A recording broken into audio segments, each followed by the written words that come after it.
I'm going to publicly apologize and say that, he finally took a lie detector test. It took a while.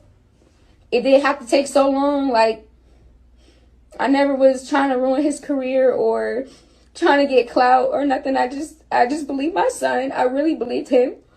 And I just was going to do whatever I could for my son. Like, I was going to slide for my son, however that means. And he dealt with it in his own ways.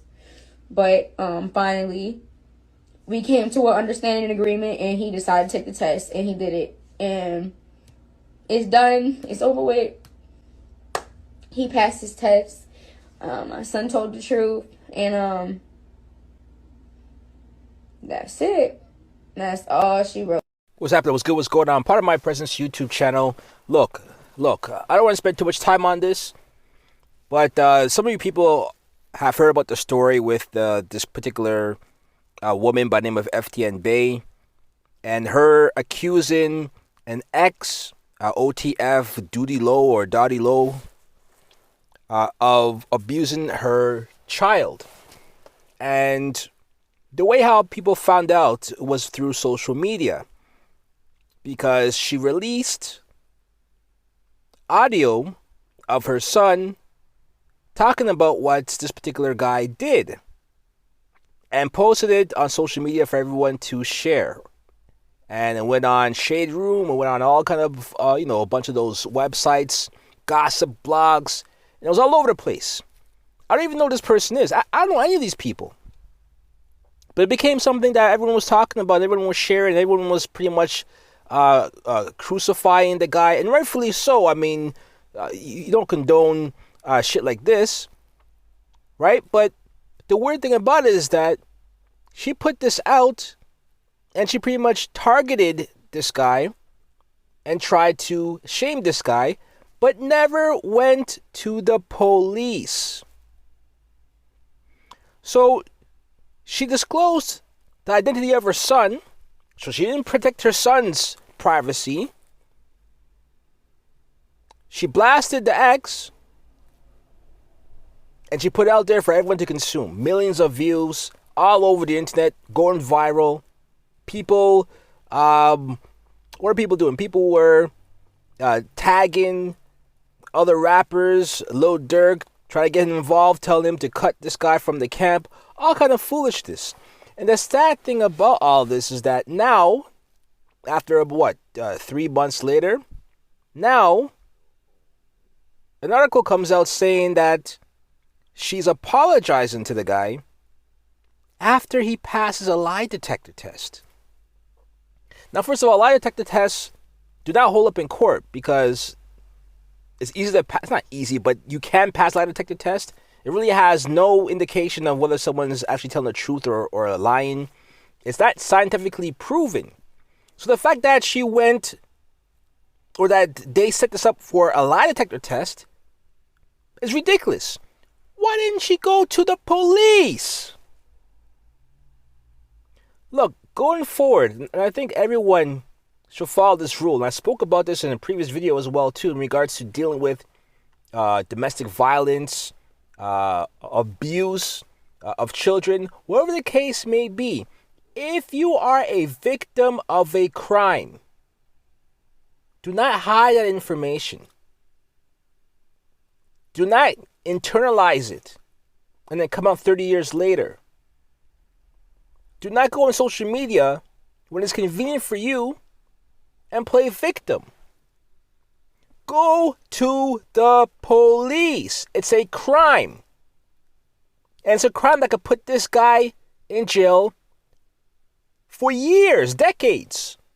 And that is what you want if this person actually did this. It also means that people can now take you seriously because you're taking the right route to get this resolved.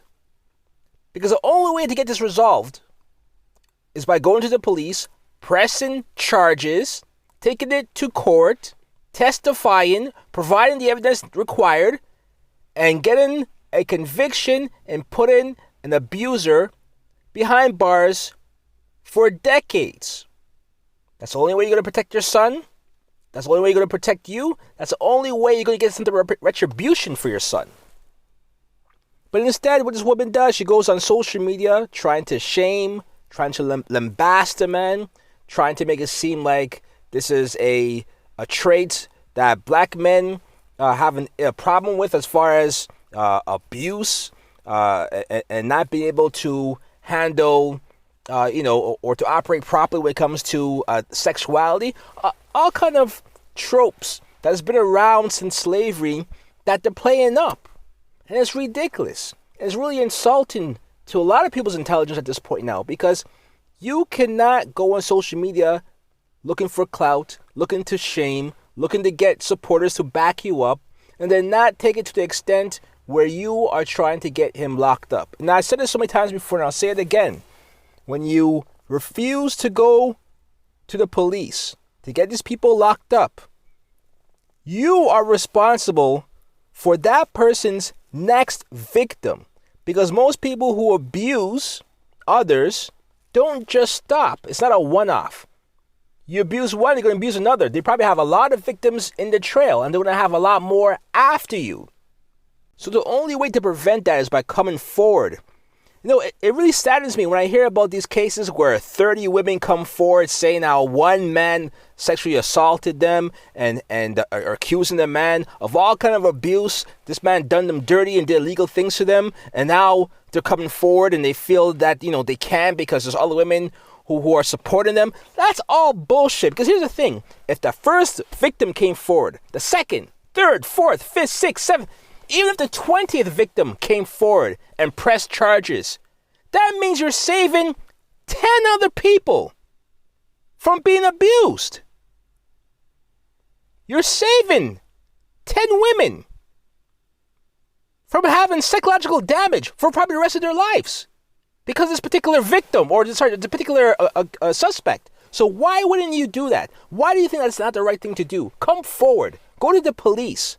Provide evidence. Give official statements. Be available for questioning. Take it to trial. Get a conviction. Take that man off the streets. That's the proper way to do this. But for some reason, that's not being done. It's all about shaming. But that's not enough. Because people who are grimy like this and do this type of things, the shame might only work temporarily. But after a few months, when shit dies down, people move on to other subjects and topics, they're going to get right back to it. They're going to go right back to their old ways. We've seen that numerous times already. We already know the pattern. So none of that shaming shit works. Unless you just want clout. Then you get all the clout that you need. But what does that do for future victims of this particular person? Nothing. Go to the police. And the messed up thing about this particular woman, FTN Bae, she's a rapper. Apparently she left her son with her roommate so she could go to another city to perform. Why? Where's your family? Where's your mother? Where's the child's father? The child should be with family, not with a roommate who has no stake in your child's well-being, who's not really going to risk their own lives to protect your child, like the father would, like your own kin would. What kind of child care arrangements do you have in that situation? And then you put your child's business out there, and you put your child's voice and recordings out there. Not even questioning whether it's true or not, not even going to the police first. This is such a crazy story, and it gets me heated because all this does is make this man look bad. And was it worth it? Because for the rest of this guy's life, as long as he's OTF duty low, as long as you Google that guy's name, you're going to get sexual accuser, sex abuse of a child. It's going to be attached to his name forever. If I were him, I would sue. Because no amount of apologies given the next day or recanted statements the next day is ever going to erase that. That statement is there for life. I would sue. Because this was reckless. And the last thing about this is, what does this show now? What does this prove? That her son was lying? That she was lying? There's so many things wrong with this story, but at the end of the day, if you are a victim of abuse, go to the police. That's all I want to say about the situation. I never want to hear about these people again, Duty Low or FTN Bae. I'm sorry. I don't want to hear this again. I don't want to discuss this. I don't want to have to talk about this ever again. I don't want to hear about any woman accusing another man of abuse, of sexual assault, of any criminal activity if they haven't gone to the police first. Like, comment, subscribe, share. Let me know if you agree or disagree on this whole situation. The way how I look at it, it's trash. I hate it. But that's all I'm going to say. Next move, best move. Peace.